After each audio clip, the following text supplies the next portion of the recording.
Hello everybody, welcome back. Today as well we have got to another video. In this video I'll show you how you can remove astrological sign on Snapchat. But before that, please do make sure to like our video, subscribe our channel, and yes, without any further delay, let's get started. So for that, simply go ahead and open up your Snapchat app and then tap on your Bitmoji icon on top left corner. Then tap on the settings icon on top right corner. Now from this settings section, go to the section of birthday. Then you should be able to find this section of my astrological birthday. What you need to do is simply go ahead, tap on the X icon. For me, it's not available because my app is not updated yet.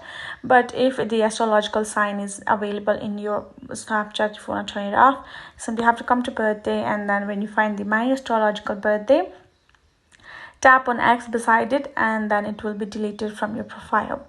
That's it. Hope this video helped. Thank you so much for watching. I'll see you guys in our next video.